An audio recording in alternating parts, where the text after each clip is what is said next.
출퇴근 시간에 항상 재미있는 사연들을 듣다가 오늘은 제 이야기도 한번 해보고 싶어서 이렇게 사연을 보내게 됩니다. 지금 저는 아내와 아들, 딸 하나씩 낳고 남부러울 거 없이 아주 행복하고 재미있게 살고 있지만 제 어린 시절은 정말 어렵고 힘들었는데요. 그런 힘들었던 어린 시절 가족을 위해 희생했던 첫째 누님만 생각하면 지금도 미안한 마음에 눈물이 절로 납니다. 저는 태어나고 보니 위로 까마득한 6형제가 있는 7남매 집의 막내로 태어났어요. 가장 큰 첫째 누님은 저보다 무려 18살이나 많았고 바로 제 위인 여섯째 형은 저와 4살 터울이었습니다. 옛날에 다 그랬지만 애를 많이 낳는 집은 왜 그렇게 가난했는지. 우리 집도 찢어지게 가난해서 7남매가 먹을 것이며 입을 것이 항상 부족했습니다. 7명의 아이들을 돌보느라 어머니는 나가서 일도 못하고 항상 집안일로 바쁘셨고 저희 아버지는 공장을 다니시며 열심히 일을 하셨는데 옛날에는 정말 공장 월급이 몇 푼 되지 않아 9시 구입에 풀칠하는 것도 겨우였죠. 그러다 보니 집안 상황은 정말 좋지 않았습니다. 없는 살림에 부모님 2분의 금슬만 좋다 보니 아무것도 없는 집구석에서 7남매가 태어나게 된 것이었죠. 그나마 제가 태어나기 전에는 정말 한 끼 걸러 한 끼 굶는 일이 아주 흔했다고 했습니다. 쌀은 수시로 떨어지고 라면이나 변변한 반찬도 없이 밥을 먹는 상황이었는데 가끔 한 번씩 이웃집에서 반찬거리라도 한 번 가져다주면 그날이 제대로 된 밥 먹는 날이었다고 하네요. 그런데 제가 태어날 때쯤부터는 적어도 하루 3끼 밥은 먹고 살았습니다. 그 이유는 다행인지 불행인지 어머니 뱃속에 제가 생겼을 때 우리 식구가 더 이상은 이렇게 살면 안 되겠다고 생각했던 첫째 큰누님이 고등학교를 그만두고 공장에 일을 하러 나갔습니다. 당시 고등학교를 다니고 있던 첫째 누나는 항상 반에서 상위권이었을 정도로 공부를 잘했었고 학교를 그만두었을 때에도 반에서 반장을 하고 있을 정도였습니다. 누나가 학교에 자퇴서를 내놓고 등교를 하지 않자 그때 담임선생님까지 저희 집에 찾아와서 누나와 부모님을 설득하실 정도였어요. 정말 똑똑한 아이니까 적어도 고등학교까지는 반드시 졸업하게 하자고 하면서요. 저희 아버지도 본인이 더 일을 열심히 할 테니 고등학교까지는 어떻게든 끝마쳐보라고 누나에게 말을 했지만 한번 굳게 결심한 누나의 마음은 흔들리지 않았고 자퇴서를 낸 지 3일 만에 시내에서 일자리를 구해 바로 일을 시작했습니다. 저희가 살던 동네가 서울도 아니었고 시내라고 해봤자 그렇게 큰 도시가 아니었기에 마땅히 일할 만한 회사도 없어서 누나도 공장에서 일을 시작하게 되었어요. 처음엔 남자들과 비슷하게 기계도 만지고 주로 현장에서 허드렛 일을 하다가 누나가 계산도 빠르고 머리가 좋다는 걸 알아챈 공장장이 누나를 격리로 쓰는 바람에 다행히 힘든 일은 안 하고 회사에 다닐 수 있었네요. 아무튼 누나는 고등학교도 졸업하지 않은 어린 나이 때부터 돈을 벌었고 그 돈을 본인이 한 푼도 쓰지 않은 채 죄다 어머니에게 가져다주며 식구들 밥은 굶지 말자고 했습니다. 그렇게 첫째 누나 덕분에 나머지 저희 남매들이 지금까지 살아있다고 저는 생각해요. 힘들게 고생하며 살았는데도 첫째 누나나 다른 형제들이 부모님에 대한 원망은 없어요. 지금은 2분 모두 돌아가셨지만 워낙 살아생전에 함께 고생하기도 했고 부모님께서 돈을 못 번다는 것 하나 말고는 저희들에게 주셨던 사랑이 크기도 했습니다. 가난한 집에 우환까지 들어온다고 제가 태어난 지 1년이 막 지났을 때 일이었어요. 저희 집은 그때 대부분의 마을 사람들이 농사를 짓고 살고 있던 경기도 시골이었습니다. 온 가족이 잠들어 있던 새벽 저희 집 바로 뒤에는 작은 산이 하나 붙어 있었는데 자다가 아직 새벽인데도 이상하게 날이 일찍 밝아서 어머니가 눈을 떠보니 시뻘건 불길이 산을 타고 내려와 당장이라도 저희 집을 집어삼키려고 하고 있었대요. 혼비백산에서 잠에서 깬 어머니는 가족들을 빨리 깨우고 어린 저는 들쳐업은 채 정신없이 집을 빠져나갔습니다. 우리 가족이 빠져나온 지 얼마 되지 않아 불길은 저희 집 지붕에 옮겨 붙었고 슬레이트와 나무로 되어 있었던 지붕은 금세 불이 붙었습니다. 가족이 너무 많다 보니 다들 정신이 없어서 우왕좌왕하고 있었는데 그때 자식들의 숫자를 헤아리던 어머니가 비명을 지르셨어요. 6명만 집에서 나왔고 바로 제 위에 여섯째 형이 아직 집안에 있었습니다. 어머니는 소리를 지르시며 불이 붙은 집으로 뛰어들어가려 하셨는데 아버지와 다른 형제들이 간신히 어머니를 뜯어말렸다네요. 이성을 잃은 어머니를 길바닥에 겨우 주저앉혀두고 아버지가 집 앞 도랑에 들어가 몸을 적시고는 불이 한참 붙어있는 집으로 뛰어들어가셨어요. 저희 집의 방이라곤 달랑 2개뿐이라서 금방 형을 찾아 나올 줄 알았던 아버지는 30초가 지나고 1분이 지나고 그 당시를 회상하는 어머니 말씀으로는 아무리 기다려도 나오질 않았대요. 불이 활활 타올라서 정말 영화에서나 보는 것처럼 당장이라도 지붕이 무너져버릴 것만 같았고 온 가족이 발을 동동 구르고 있을 때 아버지께서 여섯째 형을 이불에 둘둘 말아 데리고 나오셨답니다. 정말 불행 속에서도 크게 다친 사람 없을 정도로 다행인 일이었지만 아버지는 그 일로 뜨거운 연기를 많이 마셔서 한참을 고생하셨어요. 노년에도 폐병으로 고생하시다 돌아가셔서 더욱 안타까웠죠. 제 부모님이 비록 돈을 많이 못 벌어서 가족들이 고생하며 살긴 했지만 없는 살림에도 항상 웃고 살았고 가끔은 그때가 그립기도 하고 그렇습니다. 아무튼 하루아침에 살던 집은 불에 타서 홀랑 날아가 버리고 당장 추운 겨울인데 온 식구가 갈 곳이 없더라고요. 다행히 마을 이웃들이 저희 가족들을 불쌍하게 봐서 십시일반 도와주려고 했습니다. 이장님이 비닐하우스를 한 동 내어주셔서 당분간 집이 해결될 때까지 거기서 살라고 해주셨고 동네 사람들도 집에 안 쓰는 그릇이나 옷가지 등을 가져다주며 그렇게 또 살아갈 수 있었어요. 잠깐 들어가서 살 줄 알았던 비닐하우스에서 저희 가족은 2년을 살게 되었고 그 사이에 누나가 공장 다니며 벌어온 돈과 농번기가 되었을 때 부모님들이 돌아가면서 이장님과 마을 사람들 농사를 도와주고 일당을 받아 생활이 가능했습니다. 지금 생각하면 어떻게 그리 살았나 싶지만 막상 살다 보니 사라지더라고요. 저도 아주 어릴 적 기억이지만 비닐하우스에서 누나 형들과 뛰어다니며 놀던 기억이 아직까지 남아있네요. 큰 누나는 당시 시내 공장에 다니고 있었고 살던 집도 홀랑 날아가 버리자 둘째 형까지 고등학교를 그만두고 자동차 정비소에 취직해서 일하기 시작했어요.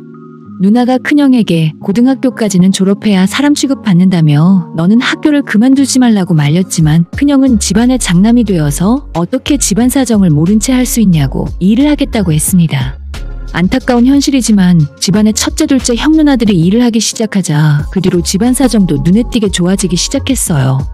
막내였던 제가 집에 혼자 있을 수 있게 되자 부모님도 동네에서 일을 하기 시작하셨고 큰 누나와 큰형이 벌어온 돈으로 나머지 형제들은 불편함 없이 학교를 다닐 수 있었습니다. 집안에 돈 버는 사람이 넷으로 늘자 저희 가족은 다시 집을 구해서 길고 길었던 비닐하우스 생활을 탈출할 수 있었습니다. 나름 낭만이 있고 재미도 있었지만 사람이 오래 살기는 힘들었어요.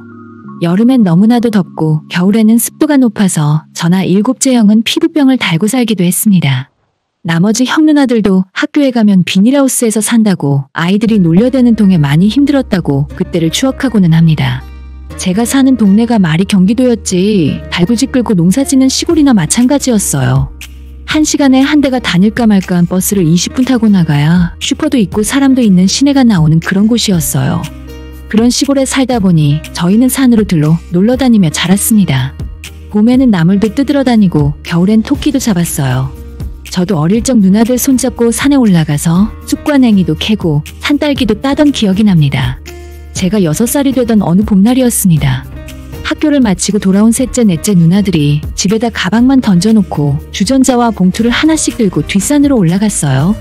누나들은 주전자에 매번 산딸기를 한가득 담아서 왔기 때문에 집마당에서 놀고 있던 저는 산딸기를 먹을 생각에 신이 났습니다. 그런데 시간이 아무리 지나고 해가 떨어질 때가 다 됐는데도 누나들은 집으로 돌아오질 않았습니다. 농사일을 끝내고 돌아오신 아버지가 누나들을 찾았지만 동네의 어른들도 본 적이 없다고 했어요. 아버지는 황급히 후레쉬를 들고 누나들의 이름을 부르며 뒷산을 오르기 시작했습니다.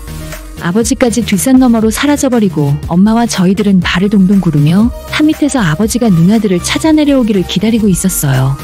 시간은 흘러 밤이 되고 시내에서 일하는 누나와 큰형이 막차를 타고 집으로 돌아왔습니다. 작은 누나들과 아버지가 사라진 걸 전해들은 누나와 큰형도 함께 뒷산으로 올라갔어요. 어머니는 마을 이장님에게 부탁을 해서 결국 동네 아저씨들 여럿과 함께 누나들을 찾으러 산으로 올라갔습니다.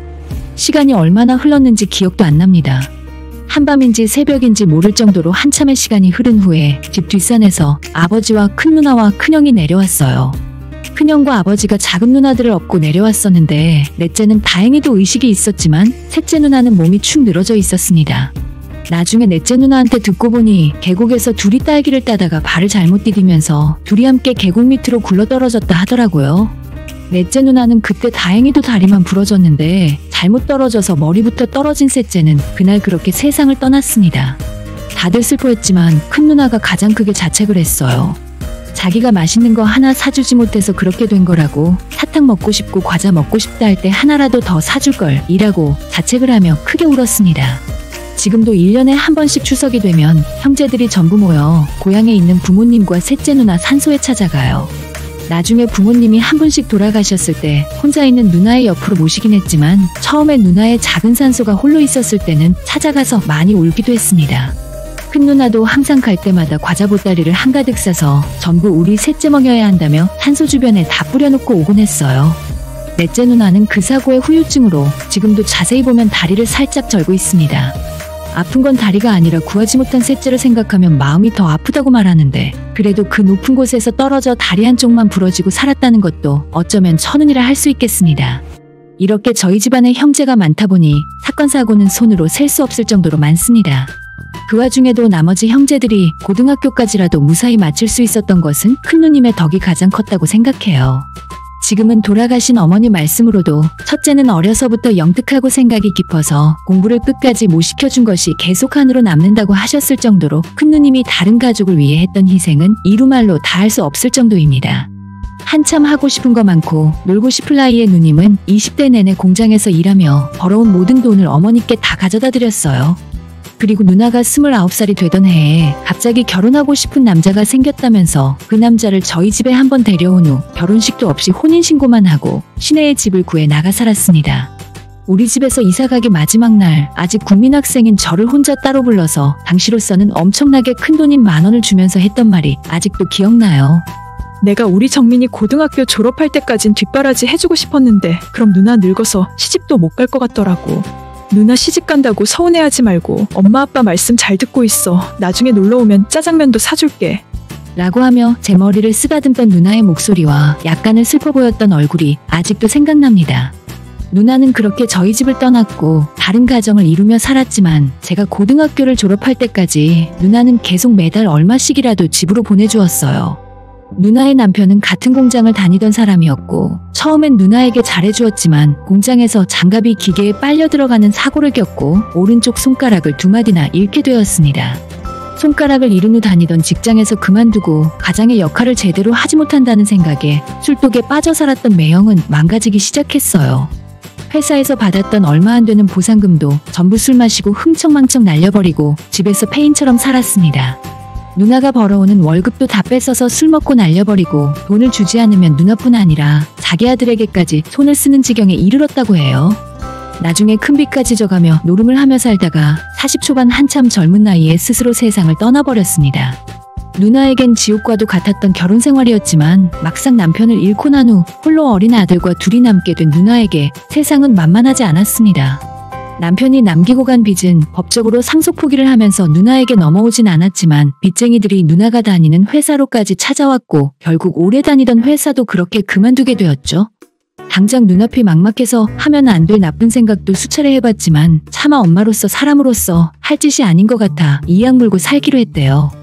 누나는 창피함도 있고 다니던 회사 근처에 노점을 깔아 포장마차 장사를 시작했고 공단 근처에는 제대로 된 식당이 없던 터라 장사는 잘 되었답니다. 사람이 살려고 노력하면 죽으라는 법은 없는가 봐요. 그렇게 어린 아들을 데리고 포장마차 장사를 하면서 돈을 벌어 집도 구하고 아들 학교와 학원도 보내고 점차 살림이 나아지더랍니다. 포장마차에서 시작했던 장사는 어느덧 가게를 내고 건물 안으로 들어와서 영업을 하게 되었고 주변 공단에 소문이 날 정도로 유명한 식당이 되었어요. 돈을 모아 주변에 땅도 사고 그 땅이 시간이 흘러 건물이 되었고 악착같이 살았던 큰 누나는 형제 중에 가장 잘 살고 있어요. 이제는 일을 하지 않아도 충분히 먹고 살 만큼 큰 재산을 모았지만 처음에 시작했던 식당만큼은 아직까지도 주방에서 일을 하며 직접 운영하고 있습니다. 아들도 다 키워서 얼마 전에는 대학도 졸업시켰고 이제 큰 누나 인생에서 힘든 일은 다 끝났구나 싶더라고요. 여자 혼자의 몸으로 지금까지 살아온 누나가 정말 대단하고 존경스러운데 3년 전부터는 예전에 하지 못했던 공부가 한이 되어 남았다면서 검정고시까지 준비했어요. 늦은 나이에 다시 시작하는 공부가 어색할 법도 했지만 사람이 평생 한으로 남은 일은 언제 다시 시작하더라도 금방 할 수 있게 되나 보더라고요. 낮에는 식당에서 일을 하고 집에 와서 늦은 시간까지 혼자 공부해가며 1년 만에 고등학교 검정고시를 통과하더니 작년부터는 대학에도 가고 싶다고 하면서 수능시험 공부를 한다더라고요. 대학 졸업한 조카에게 과외도 받아가며 공부를 하고 있는 누님의 모습이 정말 존경스럽고 대단하게 느껴졌습니다. 저희 동생들도 드디어 우리 7형제 중에 최초로 대학 나온 사람이 탄생하는 거냐고 호들갑을 떨면서 각자 자식들이 공부하던 문제집도 누나에게 보내주고 다들 물심양면으로 큰 누나의 대학 도전을 기대하는 중이에요. 환갑을 넘긴 나이에 새로 시작하는 공부지만 저희 형제 중에 가장 머리가 좋았던 첫째 누님이기 때문에 원하는 대학을 가서 원 없이 공부했으면 좋겠어요. 평생 형제들과 자식 뒷바라지하고 돈 버느라 하고 싶은 거 하나 제대로 하지 못하고 살았을 텐데 이제라도 못다한 공부를 해보려는 모습이 대단하면서도 한편으로는 안쓰럽게 생각되더라고요. 저도 가방끈이 짧아서 공부에 대해서는 아는 것이 전혀 없는데 조카의 말을 들어보니 큰 누나가 배우려는 의지도 강하고 암기력도 좋아서 아마 저희 누나가 원하는 국립대학교도 갈 수 있을 것 같다고 하더라고요. 반드시 우리 누나가 원하는 것 다 이루고 남은 인생을 아쉬움 하나 없이 온전히 즐겼으면 하는 바람입니다. 저희 식구들이 힘들게 살았어도 가족끼리 싸우고 원망하는 일 없이 지금껏 잘 살아왔다고 생각해요. 비록 큰누님도 그렇게 생각하고 있을지는 모르겠지만 제가 다시 태어나더라도 이 가족에서 태어나고 싶다고 생각합니다. 큰누나에게 항상 고맙고 누나는 우리 가족의 자랑이고 희망이었다고 말해주고 싶어요. 지금도 적지 않은 나이에 도전을 멈추지 않는 우리 정혜 누나, 동생들이 언제나 사랑하고 응원하고 있다고 전해주세요. 이 사연을 읽어주시면 누님에게 보내서 많은 분들이 큰 누나의 이야기에 공감하고 응원하고 있다고 알려줄 수 있었으면 좋겠네요. 저희 식구들의 이야기는 여기까지입니다. 만약 올해 대학에 합격한다면 좋은 소식을 들고 다시 찾아올 수 있었으면 좋겠네요. 오늘의 사연은 여기까지입니다. 구독과 좋아요, 알림 설정 부탁드려요. 다들 행복하시고 좋은 하루 되세요.